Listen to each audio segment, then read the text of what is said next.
I got something pretty interesting in the mail. This is the new Funtastic Series replacement shell for the N64. I got this from backing a Kickstarter over 2 years ago, so let's open it up here on the bench and see what the quality is like. Before we dive into the packaging, I wanted to quickly check out the Kickstarter page. So this was the Kickstarter page. It was the N64 new Funtastic Series. There were 247 backers that pledged $36,527 to Trogg Tech, which was the person who created this Kickstarter. For $36,000, that doesn't really sound like a lot, but there is a lot of work to designing this mold, creating the mold, and then creating the product and shipping them out to everybody. I just looked up when I created my pledge and it was July 13th, 2022. So it's been over 2 years now that people have been waiting for these shells. So I know that's kind of upsetting for a lot of people, but I kind of treat it like these custom mechanical keyboard keycaps. This is a GMK set, if you don't know this brand, and they usually take like 18 months from when you place an order with a group buy to when you actually receive the finalized keycaps. So it does take a lot of time for something custom to be produced like this. The shell is available in a bunch of different colors. There's this limited edition spice color,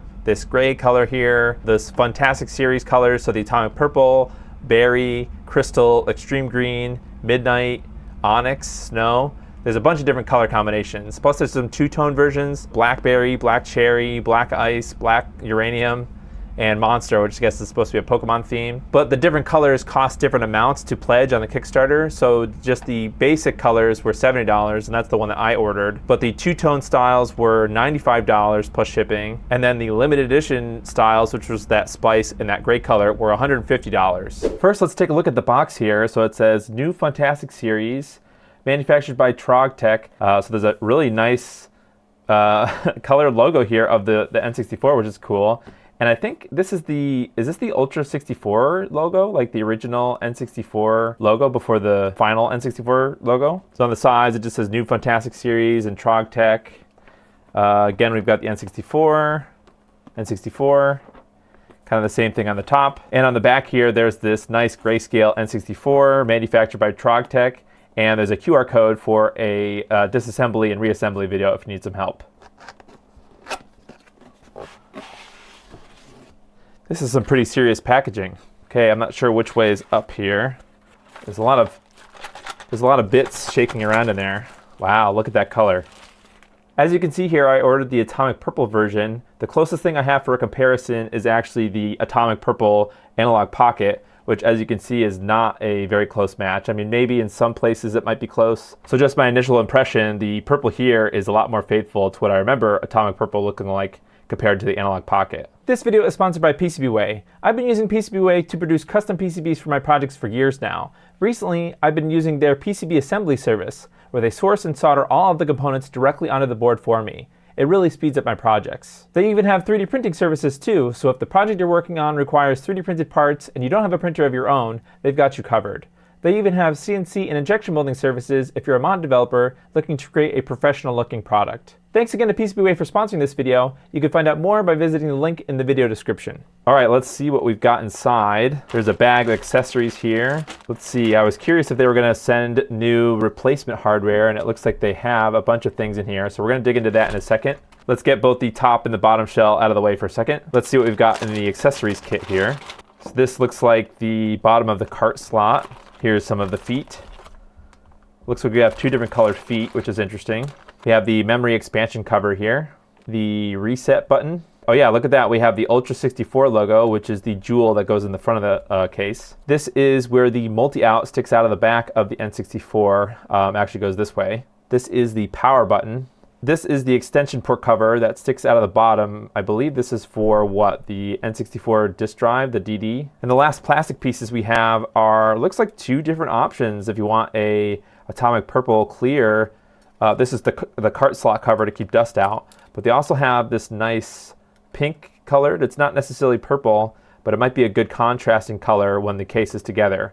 Let's take a look at what's included in this little accessories pouch. Okay, looks like we have the power LED light pipe thing. Maybe a foot or something. This is a clear jewel cover. Maybe this is an alternative if you want to make your own art. And these are adhesives for the jewel, so that's interesting that they include that. Here's another one of those rubber feet things. I'm not really sure what those are used for yet. And then finally we have some screws, a game bit drive, which is kind of nice. So if you have a screwdriver that takes these kind of hex bit heads.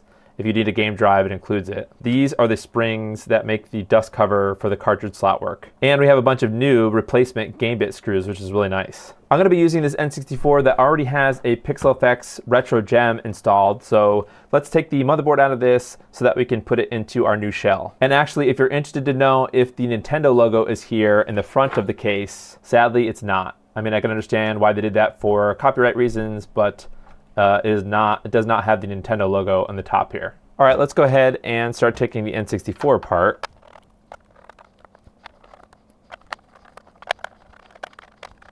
So these are the original removable feet. They are solid black compared to the shell's like dark gray. So they are a slightly different color. And before we can pull the top off, we need to remove the memory expansion. You can just use the corner here of the old memory card door, maybe.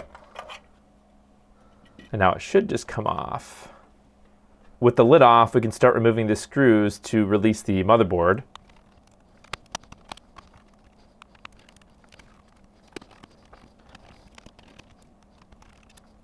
Well, since this console has a retro gem, I am going to need to remove this heatsink here for me to be able to access the gem board to remove that.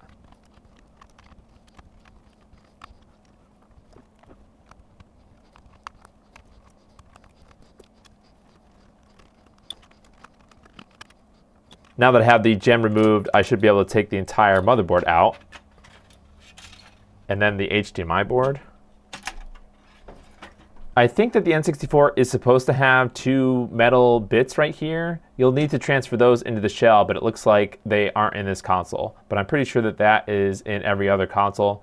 You'll need that if you ever wanted to screw in an N64 DD to the bottom of the console. I'm gonna go ahead and clean this heatsink part and the rest of the board here just to make it a little more presentable to put into the new shell. Okay, it's actually the next day. I've gone ahead and cleaned everything from the old N64. I figured what we could do now is do a little bit of comparison between the original shells and these new Funtastic Series shells just to see what the quality is like. I want to note that these new shells are from a completely new mold. They said so in the Kickstarter, and I'm not sure if there was photos of the new molds or anything, but you can kind of tell because there's some areas where there are some markings on the mold, like here and here, that are not on the original shell. So these new shells are not using any of the original molds, which is kind of interesting. So they had to basically make brand new molds for this project, which I think, it's a lot of effort. I did want to show this detail on the bottom here. There is a Trogg Tech logo, new Funtastic Series by Trogg Tech. It doesn't include any new stickers, so you might have to source some reproductions if that's what you want to do. There are a couple places on the new shells where you can see these seams. It's kind of very faint right over here. Those do appear on the original shells in certain areas, like you can see one over here. One of the major spots that actually they pointed out in the Kickstarter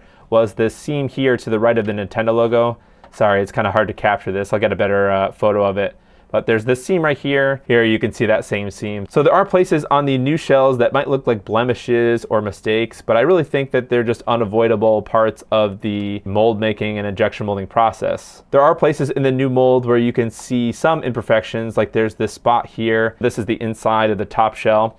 There's these places that have, they're not as glossy as others. I think that means that they had to make a change to the mold and they didn't polish it again afterwards. So in that particular example, you can see that imperfection through the shell. And that's really hard to tell through the original black N64 shells. So I did get out my jungle green variant. You can't really tell that, obviously, because this is a different mold, the same imperfection is not there. But that doesn't mean that the original Funtastic color shells do not have imperfections. Again, like I said, the seam here also exists on these shells. But after looking them over, that's really the only major imperfections that I found. There's one over here and one over here, which was just, I think they just didn't go back and mirror polish it, or maybe somebody who is an injection molding expert can mention if that is even possible to finish.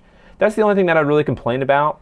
Everything else seems fine, and we haven't really put them together yet, so I don't know the quality of like the screw holes or everything. And the bottom shell looks fine, so really the only imperfections that, obviously I'm not an expert, but the only two places that I think they might have been able to do better with the original mold as far as, finish quality are just these two places on the mold on the inside of the top cover. Everything else seems fine. They seem like pretty rigid plastic. It seems very similar to the original shells. Let's go ahead and start populating some of the new plastic bits into the new shells, and that kind of segues segues into one of the other complaints that I have so far about this kit. In order to actually fully assemble the new Funtastic Series shells, you are going to need basically all the other hardware from a real N64. So it's not like you just need a donor motherboard from another N64. You won't be able to use the old shell once you've removed some of these screws.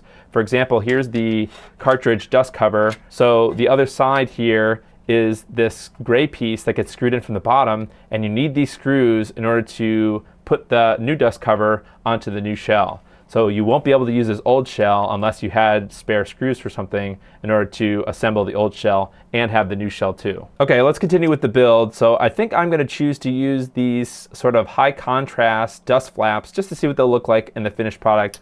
I can always swap them out for the atomic purple ones later. And like I said, we're going to need these screws from the old dust cover, the bottom part of the dust cover. So let's unscrew this.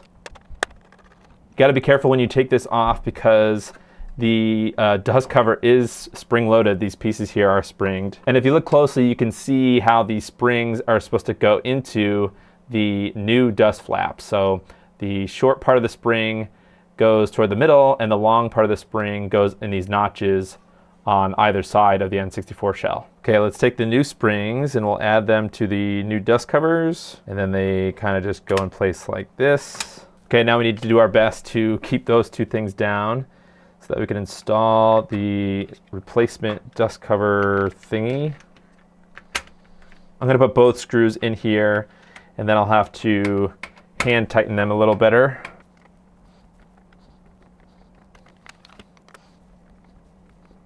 Okay, and then we have our new dust flaps. The other thing we could do to the top shell is install our new buttons. The reset button just has these two plastic clips that just kind of go in place here. Push down. The power button has a certain direction that it needs to go, and actually I don't think it would go the other way just because of the slant here, the plastic. So you just kind of add it to the other side like that, and that's the top shell populated. And I guess the only thing to do with the bottom shell is we can pre-install the extension port cover here. Okay, I think we're ready to add the motherboard. So in my case, I have to add all these little bits for the retro gem. So there's this little 3D printed part, and then this little pad was here, and then this little HDMI board goes on top of all that, and then this 3D printed spacer was on top of that. And like I said, I don't have to replace these metal bits because I don't have them, but if you do, I would put these metal bits in here now. Then you could put the motherboard with the bottom shield in here. Okay, I messed up, so before you can even put the N64 motherboard in here, you've got to do two things. First, you need to add the LED light pipe into the front of the bottom shell here. And then you need to add the multi-out piece. I think I'm going to keep using the 3D printed piece that I got from this console. Although if you look at the new Funtastic Series shell, it does have a cutout here for the mini HDMI port for the retro gem. So all you'd have to do is just use a file and cut out that little bit, but I'm not going to do that right now. So just add the 3D print to the multi-out piece, and then you can drop the whole motherboard into place. Okay, now I can go ahead and add the retro gem to the shell. Then I could add this flex cable back. I'm not really sure what this little bit is here. It kind of looks like an SD card. I don't see that in the other product shots at all, so I'm just going to leave this kind of tucked in here. Now I need to add all the heatsink screws to put this back into place. Okay, now that the heatsink is back in place, I can add the other screws to hold down the motherboard. And let me reattach the antenna here. And last but not least are the silver screws that attach the power connector and the multi-out to the case. I think I'm going to use a bigger screwdriver for this.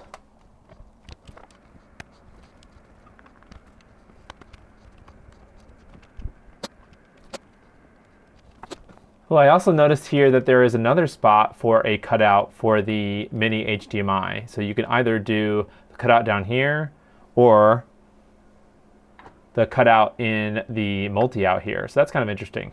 Now we can install the top of the case here. Go ahead and line up everything all the way around.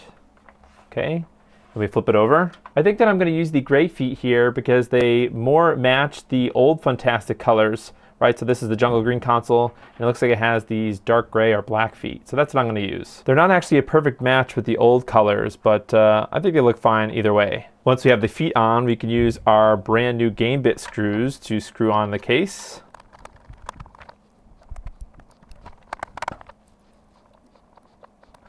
I'm actually having trouble getting these screws started with this tiny screwdriver. Okay, so then I tried to use the included game bit driver thing.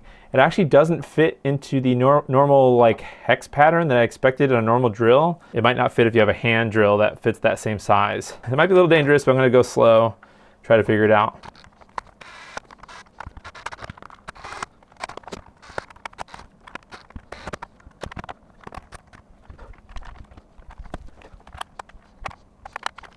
Okay, yeah, that was a little harder than I thought it was going to be to get all these game bit screws in. I don't think I damaged anything, but I highly recommend if you are going to use a drill, just go really slowly. Otherwise, there's a big chance that you might break it. All right, there's two things left to do. One of them is to add these feet to the back here. Okay, to the very front of the console, we need to add our Ultra 64 logo. So on the back here, let's add our 3M adhesive.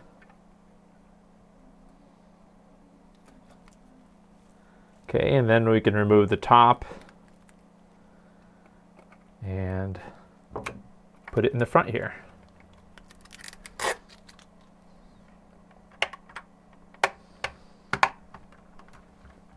It was a little bit tight getting in here, which I guess is a good thing, so it's going to make a good solid connection in there. Hey, that looks pretty good. Oh, I also forgot that we can add the memory expansion in here. Not the expansion, but the original jumper thing. And the memory door. For some reason, the memory door doesn't seem to fit flush here. Maybe it's how I put it back together again, but you can definitely tell that this is raised up, whereas on the original console and the Funtastic consoles, it's not. There is the finished product. How about a little montage of all the details?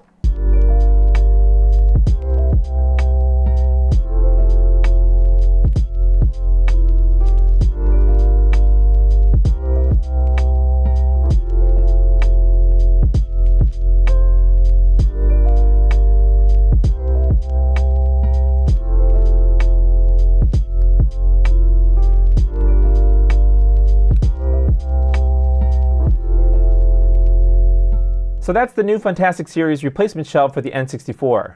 Overall, I'm pretty happy with the quality of the shell and the packaging. Even with the blemishes in the top shell, you won't be able to tell unless you knew it was there. I just wanted to mention that Stone Age Gamer is actually going to continue selling these shells and all of the colors that were available in the Kickstarter. So as you can see here, there's all the limited edition colors, all the two-tone colors, all just the basic Funtastic colors.